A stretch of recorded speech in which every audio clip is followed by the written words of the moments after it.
आइए देखते हैं बैठ मजा आएगा। मोदी जी का जो झूठ है ना, वो भी लोगों को मालूम है। मसलन बीजेपी के प्रेसिडेंट ने कहा हिमाचल चुनाव के दौरान कि प्रधानमंत्री जी फोन करके यूक्रेन युद्ध रुकवा दिए। एक बागी विधायक तो प्रधानमंत्री के फोन से बैठ नहीं रहा है। एक एमएलए का कैंडिडेट प्रधानमंत्री के फोन से नहीं बैठा और यूक्रेन का युद्ध रुक गया। कोई बात नहीं, हम तो चूतिए हैं। तो झूठ का ना कोई सिर पैर नहीं होता है साहब। प्रधानमंत्री जी हमेशा झूठ का इस्तेमाल करते हैं देश के बेसिक इश्यूज को डाइवर्ट करने के लिए। विपक्षी उनको गाली दे रहा है, क्या फर्क पड़ता है? देश की जनता उनको वोट दे रही है ना, एक बार नहीं 2 बार वोट दी है ना। तो देश की जनता से जो उन्होंने वादा किया था, उस वादे का क्या हुआ, यह जवाब उनको देना चाहिए। आप कुछ भी बोलो, ये नहीं सुनने वाला। 2 किलो गाली मिल रहा है कि 50 किलो गाली मिल रहा है, ये इंपॉर्टेंट नहीं है। इस देश में गांधी को गोली मिली है और उसी से मिली है जिसका तस्वीर आप अपने जो है दफ्तर में लगाते हैं नफरत से। और जो है आप नफरत फैलाते हैं, नफरत फैलाने वालों को आप फॉलो करते हैं, नफरत फैलाने वालों को आप प्रमोट करते हैं और फिर जो है विक्टिम कार्ड भी खेल रहे हैं। शर्म है, कुछ शर्म आया है? गोली मिली है इस देश में गांधी को, और जो गोली मारने की बात करने वाले लोग हैं, जिनके पिताजी नेता थे, उनको मंच पे बिठा करके बगल में परिवारवाद पे भाषण देते हैं।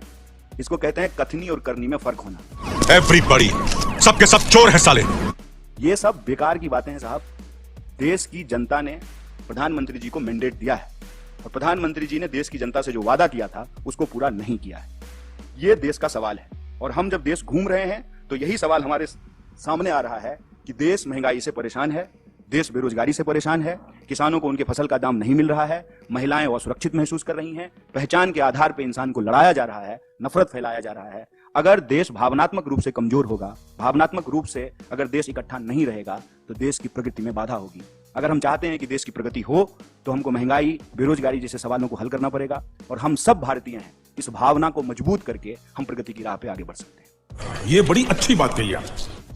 हम प्रधानमंत्री जी नहीं हैं कि भ्रष्टाचारी होगा जो व्यक्ति कांग्रेस में रहते हुए और वही बताएंगे कि वो व्यक्ति भ्रष्टाचारी है, अगले दिन उसको बीजेपी में शामिल करा करके उसको सदाचारी बोलना शुरू कर देंगे। हमारा सवाल जो है ऑथेंटिसिटी पे है कि किसी व्यक्ति को आप भ्रष्टाचारी कहते हैं, अगले ही मिनट, जैसे आपको मैं याद दिला दूं, एक सपा के नेता थे, उनके बारे में बीजेपी क्या क्या कहती थी, फिर वो बीजेपी में शामिल हो गए। या कांग्रेस के ही नेता, आपने गुजरात की ही बात की, गुजरात के ही बहुत सारे ऐसे नेता जिनके बारे में बीजेपी पता नहीं क्या क्या कहती थी, आज वो बीजेपी में शामिल भी हो गए हैं, उनको टिकट भी दे दिया गया है, वो अच्छे हो गए हैं। जिनके ऊपर तमाम तरह के आरोप लगाए जाते हैं, ईडी भेजा जाता है, केस किया जाता है, जिन्हें बीजेपी में जाते हैं वो ठीक हो जाते हैं। तो नैतिकता की का जो आधार होता है ना, वो एक होता है। ऐसा नहीं हो सकता है कि हम आपके लिए नैतिकता का आधार कुछ और रखें, क्योंकि आप सामने बैठे हैं और हम यहाँ थोड़ा ऊंची जगह बैठे हैं तो हमारे लिए नैतिकता का आधार कुछ और होगा। गलत होता है। कोई भी नेता बोले या कार्यकर्ता, उसको डोंट डिफेंड अनडिफेंडेबल। आप कुछ भी बोलो, ये नहीं सुनने वाला। कि आप टैक्स ले रहे हैं देश के लोगों का और बेल आउट कर रहे हैं अपने दोस्तों का, नारा लगा रहे हैं देश का, खजाना भर रहे हैं दोस्त का। गजब टूबीबाज आदमी। इस नीति को अगर बदल दिया जाए तो बड़े पैमाने पर रोजगार क्रिएट किया जा सकता है। और महंगाई का भी जहां तक सवाल है कि सरकार अगर अपनी भूमिका नहीं निभाएगी तो स्वाभाविक रूप से पूरी तरह से अगर आप मार्केट के भरोसे हर चीज छोड़ देंगे तो जनता का दायित्व कौन उठाएगा? और फिर जनता का दायित्व सरकार ना उठाए तो सरकार का दायित्व जनता क्यों उठाए? अगर आप हमारे टैक्स के पैसे से मुझे शिक्षा नहीं देंगे तो हमारे टैक्स के पैसे से जो आप 8,500 करोड़ का प्लेन क्यों खरीदेंगे? अब आप ये देखिए कि LIC में देश के आम लोगों का पैसा जमा है। LIC का सबसे ज्यादा शेयर जो है वो अदानी जी के पास है। तो हमारा पैसा लेकर के आप अमीर हो रहे हैं और हमारे पास ना जॉब की गारंटी है, ना हमारे पैसे की गारंटी है, ना जो है हम जो हमारी जरूरत की चीजें हैं उसको हम एक्सेस कर पा रहे हैं। रोज महंगाई बढ़ रही है। तो ये चीजें हम लोगों को समझ में आ रही है। चीटिंग करता है तू, चीटिंग करता है तू।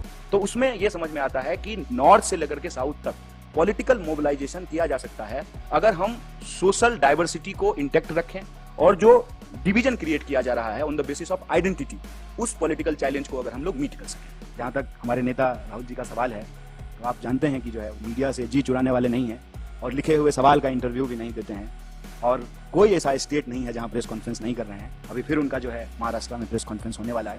और ये मैं फिर से एक तुलना कर देता हूँ, विपक्ष पर आप सवाल उठा रहे हैं, स्वागत है, आग्रह है कि सत्ता से भी पूछिए। प्रधानमंत्री जी ने आज तक एक भी प्रेस कॉन्फ्रेंस नहीं किया है।